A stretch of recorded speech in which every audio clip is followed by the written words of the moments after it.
Há algumas semanas eu visitei uma página de internet de um premiado fotógrafo de imprensa. Eu olhava suas fotografias e admirava sua visão dos detalhes até que, de repente, eu me encontrei olhando para um par de olhos. Um par de olhos de criança.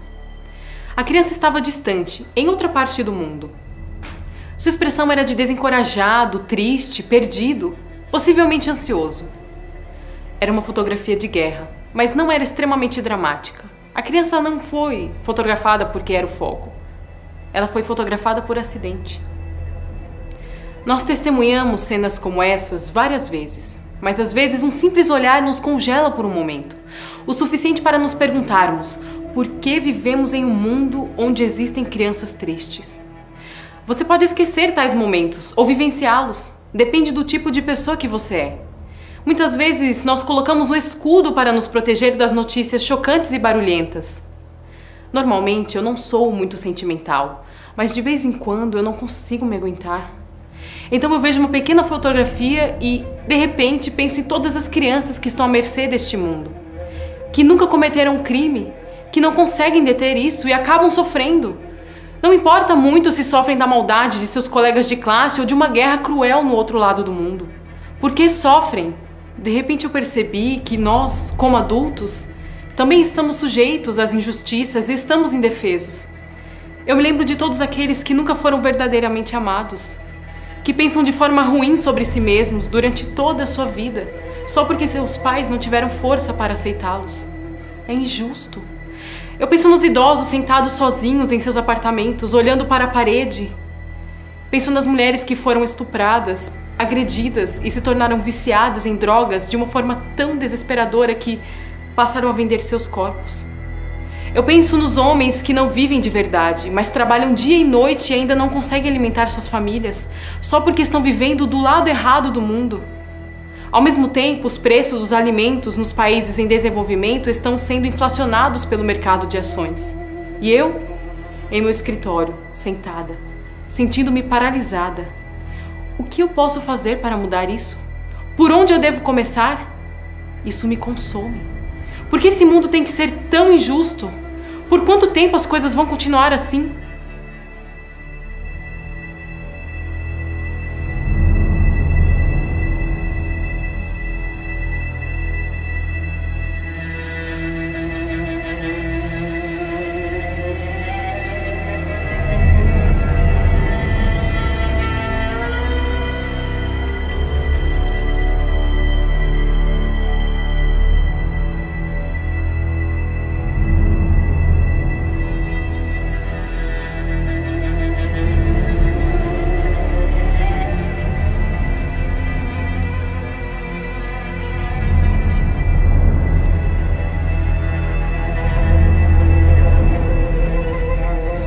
Vai existir para sempre? Será que algum dia vai existir justiça absoluta? O que você acha? Cientistas com suas mentes unicamente científicas não têm ilusões. Na opinião deles, nem a maior autoridade vai conseguir algum dia ter tal justiça. Eles não têm fé na justiça humana. Certa instrutora de yoga com interesse em religiões orientais acredita no princípio do karma. Ela diz que esse princípio inevitavelmente garante que um justo equilíbrio é alcançado em cada vida. Ou seja, não importa o quanto sofremos, nós sempre somos responsáveis por isso. Ao seu ver, nossas reclamações sobre injustiça são imaturas.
Entretanto, o livro do Apocalipse ele contém e reflete o nosso desejo de justiça. Nele, a injustiça é uma terrível realidade. Na verdade, esse livro até nos mostra uma realidade além da nossa percepção, onde todas as criaturas estão esperando por alguém para corrigir tudo e chamar os responsáveis para darem conta. A pergunta, por quanto tempo isso vai continuar assim? Foi feita vez após outra no Velho Testamento. Mas no último livro da Bíblia, ela torna-se um clamor e é dito: até quando, ó verdadeiro e santo dominador, não julgas e vingas o nosso sangue dos que habitam sobre a terra? Aqui estão eles, os oprimidos e perseguidos, os machucados e condenados, os martirizados e os que clamam pela justiça. Mas o clamor deles não é de desespero ou insanidade. Não. Eles sabem a solução, o alvo dos seus anseios. Deus. Deus, agora venha e pegue em suas mãos o nosso desejo por vingança. O apelo deles não cai nas orelhas surdas do universo infinito. A resposta em Apocalipse 14 é formidável. Um grande anjo voa pelo ar e proclama o evangelho tão esperado. Temei a Deus e dai-lhe glória, porque é vinda a hora do seu juízo. E adorai aquele que fez o céu e a terra, e o mar, e as fontes das águas.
Então a justiça ela vai chegar. O momento em que o universo torna-se um grande tribunal. Esse é o momento quando o Todo-Poderoso para de assistir e senta-se no trono do juiz. O momento em que tudo para. O momento em que toda a história é desenrolada e tudo é pesado na balança da justiça ante os olhos do Poderoso. O livro do Apocalipse ele descreve assim: e abriu-se outro livro. Finalmente. Porque o mundo não pode mais continuar assim. E em outro verso o anjo proclama: a hora da colheita é chegada. Isso mesmo, eu concordo. Mas então, no próximo texto ele me faz estremecer. Ele mostra que Jesus está voltando em uma nuvem usando uma coroa de ouro. É assim que eu quero me encontrar com ele quando ele voltar. Mas ele está segurando algo em suas mãos. Uma foice afiada.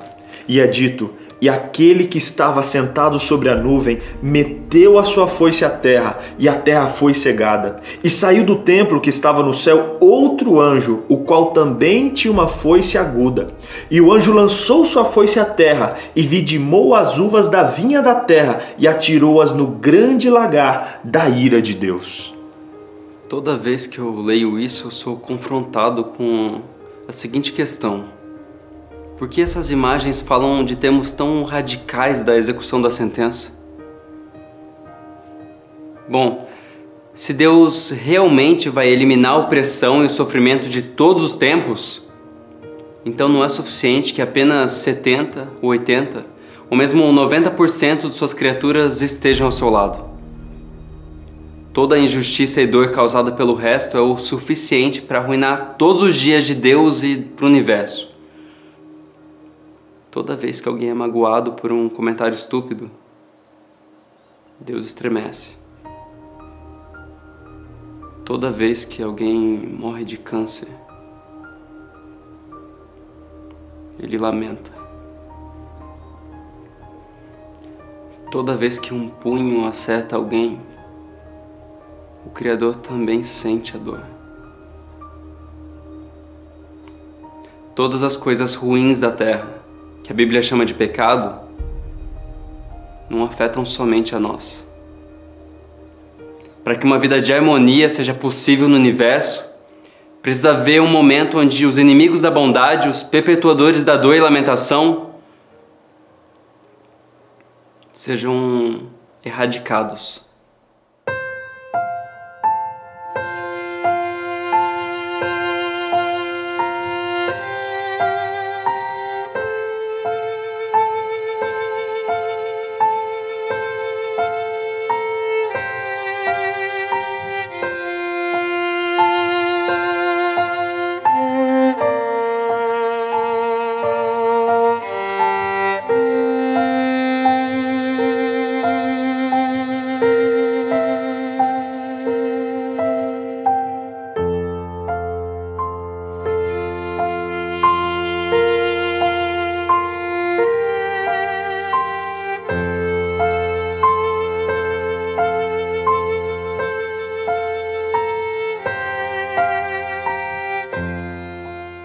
A questão é, o mal só pode ser eliminado através de uma sentença de morte?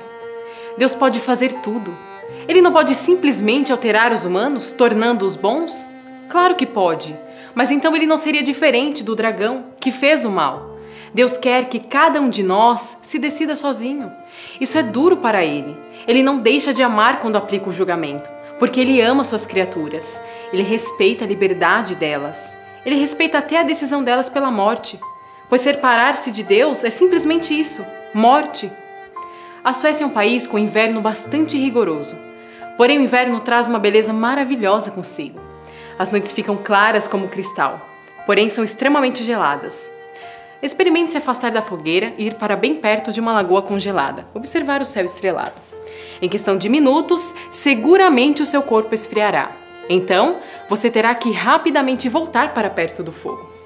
Se decidir ficar longe da fonte de calor por muito tempo, certamente morrerá congelado. Isso não seria uma punição, simplesmente uma lei da natureza. E a mesma coisa acontece com a separação de Deus, nossa fonte de vida. A diferença é que estamos conscientes da nossa situação. Nós vemos a vida como algo que merecemos, é dada por garantida.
lá na árvore, quando a serpente seduziu a humanidade, esse foi exatamente o ponto em discussão. Deus disse: quando comer desse fruto, morrerá. Por quê? Porque o fruto é muito duro? Mas é porque essa árvore foi a cabine de votação no conflito cósmico. Se você não quer nada com Deus, pode comer dessa árvore. Mas saiba que sua vida é algo muito frágil, que vem de Deus e só pode existir com Ele. O dragão não pode dar vida ao homem, mesmo que ele diga que possa. Uma decisão por ele termina em morte.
Quando olhamos para a história do mundo, não pode haver dúvidas de quem falava a verdade.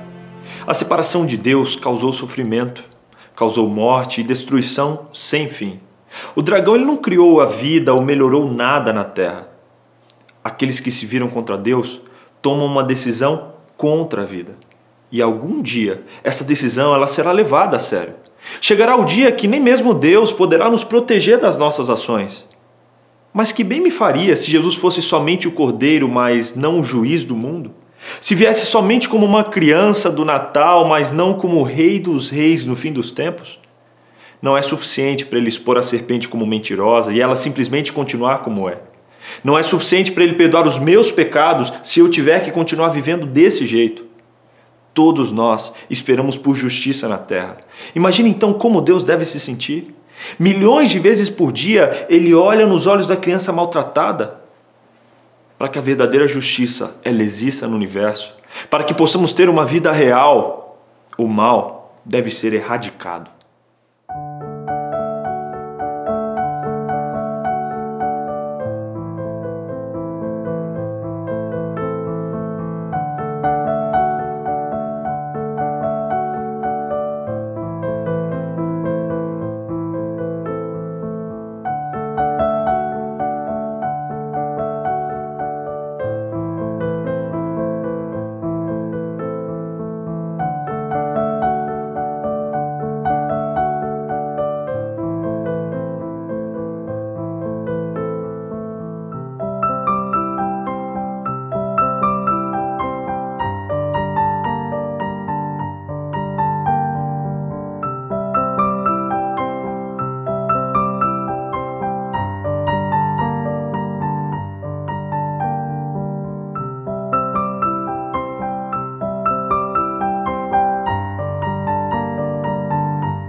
O mal deve ser erradicado. Ontem eu gritei com um dos colegas que trabalha comigo no programa de rádio que eu apresento, porque ele esqueceu de fazer algo que lhe pedi. Muitas vezes eu mesma sou maldosa, sou perpetuadora e vítima ao mesmo tempo. Quando eu olho nos olhos de uma criança de guerra, eu clamo, por favor, que o julgamento aconteça. Quando eu olho para os meus próprios olhos, eu clamo, por favor, não aconteça. O julgamento irá me libertar, mas ao mesmo tempo me condenar. Por isso que eu só posso desejar pelo julgamento se eu confiar completamente no juiz. E se eu me entregar a ele completamente. O impressionante é que isso é possível. Eu posso olhar nos olhos do juiz do mundo porque ele não é somente juiz, mas também é o Cordeiro. Ele foi condenado em meu lugar. Isso é verdade no juízo final. Eu não vou ser salva porque eu tenho uma ficha limpa, mas porque as minhas roupas imundas foram lavadas no sangue do Cordeiro. Assim que é relatado no livro de Apocalipse. Sim, eu sou uma perpetuadora e vítima, mas eu estou nas melhores mãos.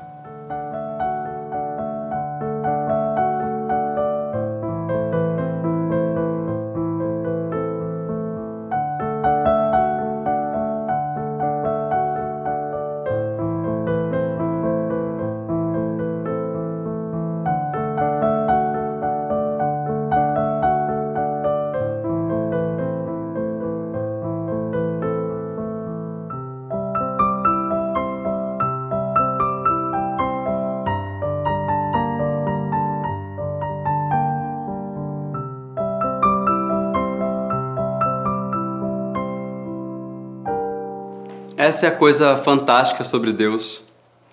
Ele não nos dá pouca atenção, mas nos permite um processo longo que começou no dia em que a justiça começou. Deus fez de tudo para trazer o máximo de pessoas possível para o lado da vida. No final, ninguém vai poder culpá-lo por cometer o menor erro em julgamento. Essa é a razão pelo choro de alegria nas muitas vezes dramáticas cenas de tribunal no livro de Apocalipse. E ouvi o anjo das águas que dizia: Justo és tu, ó Senhor, que és e que eras e hás de ser, porque julgaste estas coisas. E ouvi outro do altar que dizia: Na verdade, ó Senhor Deus Todo-Poderoso, verdadeiros e justos são os teus juízos.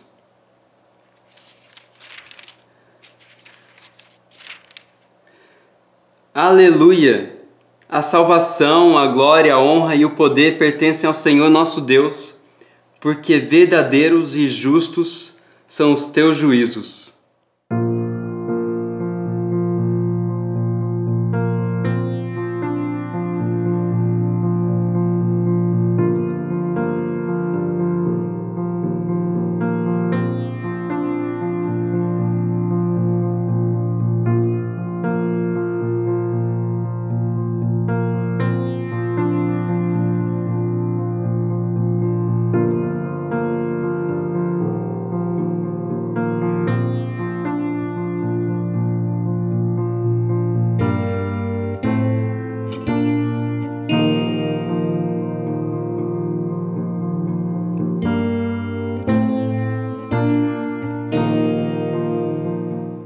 Toda vez que eu escuto esses choros de alegria, eu vejo essas imagens na minha mente e uma grande paz me cobre.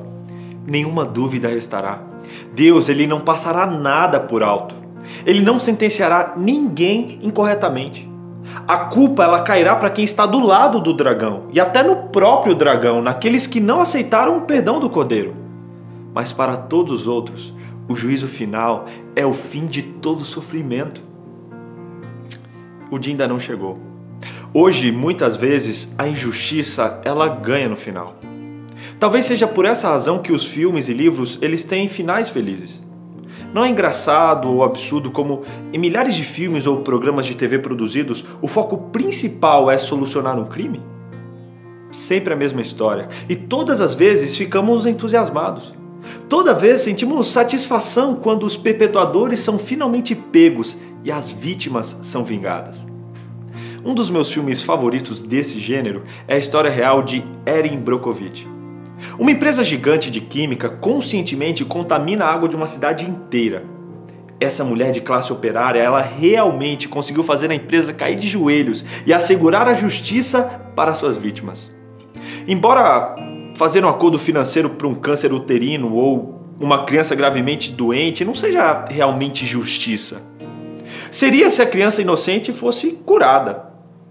Mas Erin Brockovich, ela deu ao povo o sentimento de que o seu sofrimento ele foi notado e mitigado. Que outros culpados eles pagariam o preço pelas suas ações. Mas justiça absoluta? Cura total? Impossível.